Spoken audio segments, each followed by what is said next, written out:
আসসালামু আলাইকুম। আজ আপনাদেরকে করে দেখাবো শীতের পিঠার রানী ভাপা পিঠা। এই ভাপা পিঠার আমার কোনো নতুন রেসিপি জানা নেই। মা খালারা যেভাবে তৈরি করতেন সেভাবেই আপনাদেরকে তৈরি করে দেখাবো। অর্থাৎ সেকেলে ঢঙ্গের। আমি খুব ভালোভাবেই বুঝতে পারছি এই পিঠার রেসিপি আপনারা অনেকেই খুব ভালোভাবেই জানেন। তারপরও আজকের রেসিপিটা আমার সেই সব আপু বা ভাইয়াদের জন্য যারা মাত্র বিয়ে করেছেন, নতুন রাঁধুনি অথবা ব্যাচেলর তাদের জন্য। আশা করছি আজকের রেসিপিটা আপনাদের ভালো লাগবে এবং উপকারে আসবে। চলুন তাহলে দেখে নিই আজকের রেসিপিটা আমরা কিভাবে তৈরি করি। আমাদের ভাপা পিঠার যে প্রধান বা মূল উপকরণ সেগুলি হচ্ছে এই নারিকেল আর হচ্ছে খেজুরের গুড়। এই নারিকেল আর খেজুরের গুড় ছাড়া ভাপা পিঠাটাই অসম্পূর্ণ থেকে যায়। আমি এখানে কিছু নারিকেল, ফ্রেশ নারিকেলটা কুড়িয়ে নিয়েছি আর খেজুরের গুড়টা এভাবে গ্রেট করে নিয়েছি। আর কিছু লাগবে আতপ চালের গুঁড়ি, যেটা আমি পানিতে ভিজিয়ে রেখে পানিটা ঝরিয়ে মেশিনে চালটা গুঁড়ি করে নিয়েছি। গুঁড়ি করে নিয়ে এসে এখন আমি এই চালে প্রায় আমার এখানে ১ কেজি পরিমাণ চালের গুঁড়ি আছে। এখানে দিয়ে দিচ্ছি স্বাদ মতো লবণ আর দিচ্ছি আমরা যে নরমাল পানিটা খাই যেটা, অর্থাৎ যে পানি আমরা পান করি নরমাল টেম্পারেচারের পানি, সে পানি দিচ্ছি। একবারে আমি পানিটা দিব না, পানির পরিমাপটাও আপনাদেরকে বলছি না।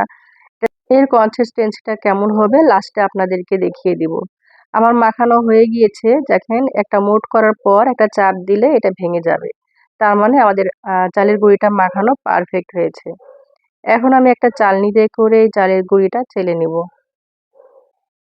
এটা খুবই ইম্পর্টেন্ট একটা বিষয়, এটা চালতেই হবে। না চাললে পিঠাটা বেশি দানা দানা হবে, যেটা খেতে ভালো লাগবে না। আপনারা আপনাদের পছন্দ মতো যেকোনো আপনাদের চালনিতে চেলে নেবেন। আমি ২ রকম ভাবে আজকে পিঠা তৈরি করব। আরেকটা আমি এখানে চালের গুঁড়ি নিয়েছি, সেখানে স্বাদ মতো লবণ দিয়েছি। আর এখানে একটা সুন্দর ফ্লেভারের জন্য কিছু এলাচের গুঁড়া দিয়েছি। তবে এটা পুরোপুরিই অপশনাল। এখানে দিয়ে দিচ্ছি আমি পানির বদলে খেজুরের গুড়, যেটা আমি জাল করে নিয়ে ঠান্ডা করে নিয়েছি। আর খেজুরের গুড় আমি এখানে পানি দিয়ে জাল করেছি। এটার পরিমাপটাও আমি বলছি না, আপনাদেরকে এটার কনসিস্টেন্সিটাও দেখিয়ে দিচ্ছি। এক কথায় একই রকম হবে। মোট করার পর কিছুক্ষণ রেখে একটু চাপ দিলেই দেখবেন ভেঙে যাচ্ছে। মানে পারফেক্ট। এখন এটা একইভাবে চেলে নেব। চেলে না হলে আমি এখানে কিছু নারিকেল কোড়া মেশাবো।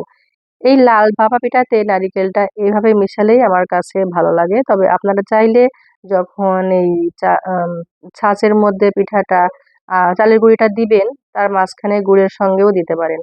আমি এখানে একটা মাটির ছাঁচ ব্যবহার করেছি, তবে আপনাদের কাছে যেটা থাকবে সেটাই ব্যবহার করবেন। এখানে ১ম এ শুকনা চালের গুঁড়ি দিয়ে একটু মুছে নিয়েছি। তারপর সেই যে চেলে রাখা চালের গুঁড়ি দিচ্ছি। মাঝখানে একটু অল্প করে গুড় দিলাম, কারণ গুড় দিয়েই মাখানো হয়েছে। তারপর আবারও পরিমাণ মতো চালের গুঁড়ি দিয়ে একটু চেপে, চেপে দিচ্ছি। খুব বেশি চাপানো যাবে না, হালকা হাতে প্রেস করে নিতে হবে। প্রেস করে নেওয়ার পর এটা সরাসরি এখন আমরা চুলায় ভাপাতে যাব। তার আগে অবশ্যই একটা সুতির পাতলা কাপড় পানিতে ভিজিয়ে পানিটা ভালোভাবে নিংড়িয়ে নিতে হবে। দেখতে পাচ্ছেন আমি যে কাজটা কিভাবে করছি। এভাবে পাতলা কাপড়ে মুড়িয়ে আমি যে পাতিলে পিঠাটা ভাপাবো সেই পাতিলে আগে থেকে পানি গরম করে নিয়েছি। আর উপরে যে ঢাকনাটা দেখছেন ছিদ্রযুক্ত, এটা আমি বাজার থেকে কিনে নিয়েছি। তবে আপনাদের পছন্দ মতো যেকোনো ওয়েতে আপনি ভাপ দিতে পারবেন। এখন পিঠার ঢাকনাটা দিয়ে উপরের যে ছাঁচ ওটা তুলে নিয়ে আমি ঠিক ২ থেকে ২.৫ মিনিট অপেক্ষা করব। ২ থেকে ২.৫ মিনিট পর আপনাদেরকে দেখাচ্ছি। দেখেন কি সুন্দর পিঠাটা হয়েছে। পারফেক্ট। এখন আপনাদেরকে দেখাবো সাদা ভাপা পিঠা। অর্থাৎ আমরা যে আগে চেলে রেখেছি কোনো রকম গুড় না দিয়ে পানি দিয়ে মেখে রেখেছি সেই পিঠাটা বানিয়ে দেখাবো। আমাদের একটা পিঠা ডান। এবার চলে যাচ্ছি সেই সাদা পিঠা তৈরি করতে। একইভাবে আমি এখানে চালের গুঁড়ি দিচ্ছি। তারপর দিয়ে দিচ্ছি এখানে গুড়, খেজুরের গুড়। আপনাদের পছন্দ মতো আপনারা যেমন গুড় বা মিষ্টি খেতে চান ঠিক তেমনভাবে গুড়, নারকেল এখানে দিয়ে দিবেন। এখন দিয়ে দিচ্ছি নারিকেল কোড়া। আপনাদের পছন্দ মতো ওয়েতে যেভাবে আগে নারিকেল কোড়াও দিতে পারেন, পরেও গুড় দিতে পারেন। আপনার পছন্দ মতো যেভাবে খুশি দিতে পারেন। আর একইভাবে আমি পিঠাগুলো সবগুলি তৈরি করে নিব। আমার কথা বলতে, বলতে আরেকটা পিঠা হয়ে গেছে। আর এভাবে আমি সবগুলো পিঠা তৈরি করে এখন সরাসরি চলে যাচ্ছি সার্ভ করতে। খুব সহজেই তৈরি করে নিলাম আমাদের পিঠার রানী ভাপা পিঠা। দেখলেনই তো কত সহজেই তৈরি করে নিলাম। আর এটার টেস্টের কথা তো আমার বলার অপেক্ষাই থাকে না। এটা তো আপনারা সবাই জানেন। পার্সোনালি আমার সাদা পিঠা যেটা সেটা আমার খেতে পছন্দ। তবে লাল ভাপা পিঠাও কিন্তু খেতে দারুণ হয়। ট্রাই করে দেখতে পারেন। আর বানালে অবশ্যই কমেন্ট বক্সে জানাতে ভুলবেন না। আমার ভিডিও করতে করতে বেশ ঠান্ডা হয়ে গিয়েছে পিঠাটা, তারপরও আপনাদেরকে ভেঙে দেখাচ্ছি ভিতরটা কেমন হয়েছে। আশা করছি আজকের এই সহজ রেসিপি আপনাদের ভালো লেগেছে। ভালো লাগলে অবশ্যই পাশে থাকবেন এবং বেশি বেশি শেয়ার করবেন।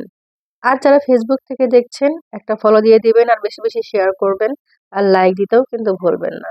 আজ বিদায় নিচ্ছি, দেখা হবে নেক্সট ভিডিওতে নতুন কোনো রেসিপি নিয়ে। সে পর্যন্ত সবাই ভালো থাকবেন, আমার এবং আমার পরিবারের জন্য দোয়া করবেন। আসসালামু আলাইকুম ওয়া রাহমাতুল্লাহ।